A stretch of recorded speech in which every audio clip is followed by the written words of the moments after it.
I would go even further and say that each time you repeat it, try to improve something about it. Whether it's the rhythm, the rhythmic clarity, or the dynamics, or the articulation, or speeding up the tempo if it needs to go a bit faster.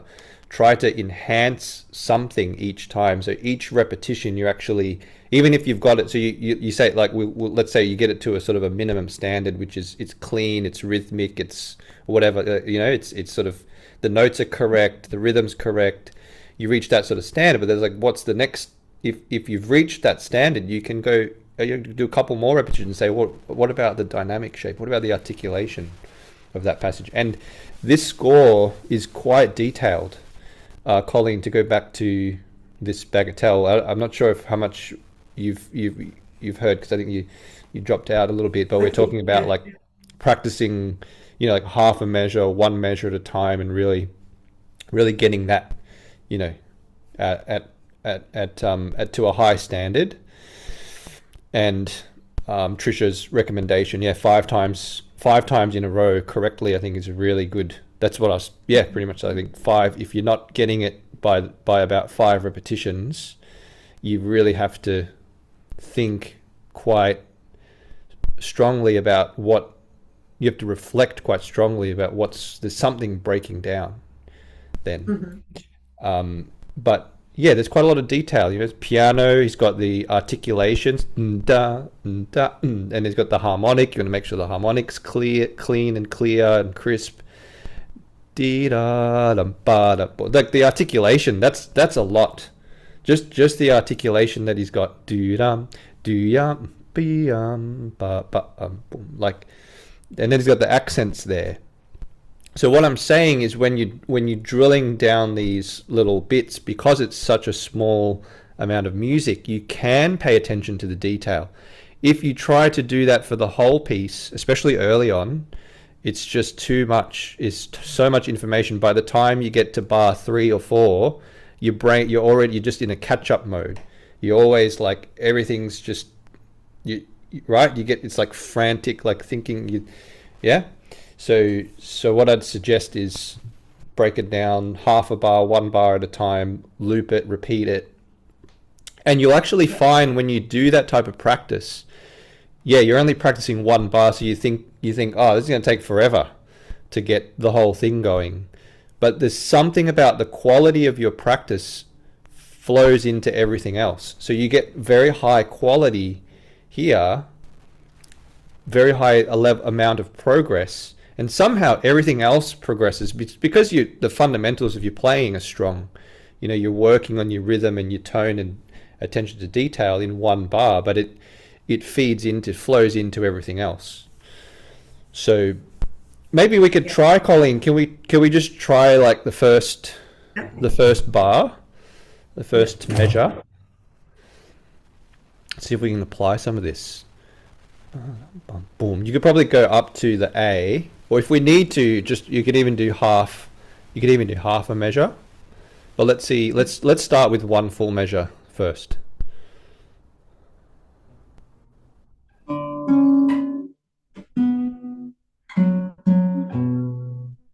Yeah, go up to the A. If you're gonna go to 1 measure, go up to the A, because that's the phrase kind of goes ba bom. It goes to there, right? Oh, sorry.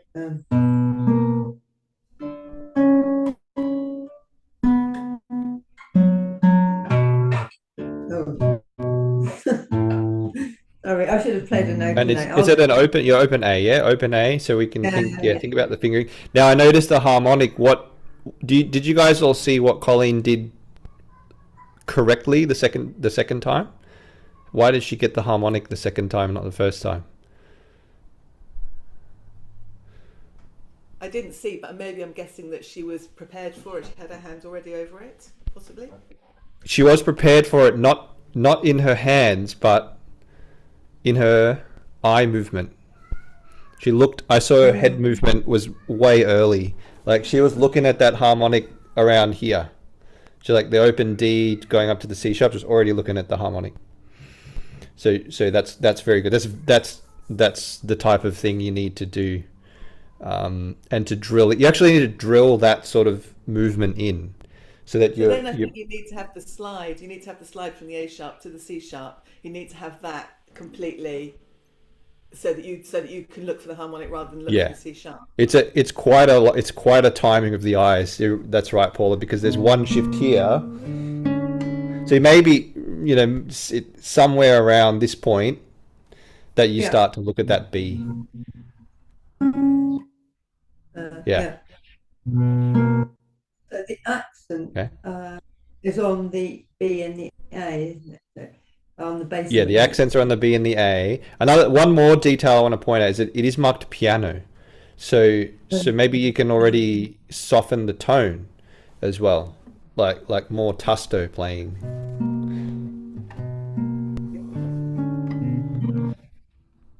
Okay. Yeah,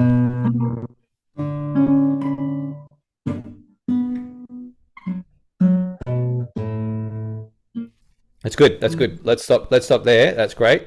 Yeah, yeah, seems pretty solid. Try it again. Okay.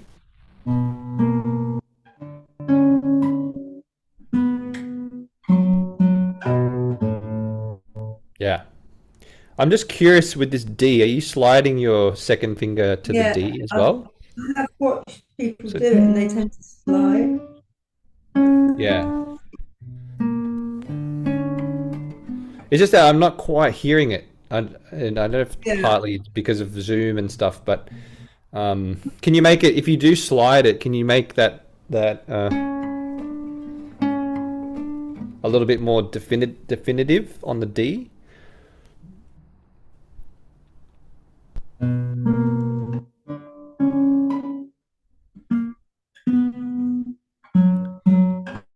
And then the fingering should, you go 2 4 3 2 4 3 2, right? So that, yeah, make sure that's really clear as well. 2 4 and then 3, yeah. Yeah, something you could do there, Colleen, to secure that is you could hold your fingers more together, 2 and 4 together, and then 3 and 2, like block. You sort of like blocking 2 and 4 together, and then blocking 3 and 2 together. They're working together. That'll Also add an hold them extra, yeah, together. that'll add an extra layer of security because you've got those notes. Yeah, I there see you what you're go. saying. Yeah, yeah, yeah, Yeah. yeah. Yeah. So you can see how much detail, technical and musical detail there is in one measure. Now this piece has a lot, so don't be too like, every time I practice there's going to be this much. It's not with every piece. This piece in particular, it's like every bar has a lot of detail. It's just the nature of this piece.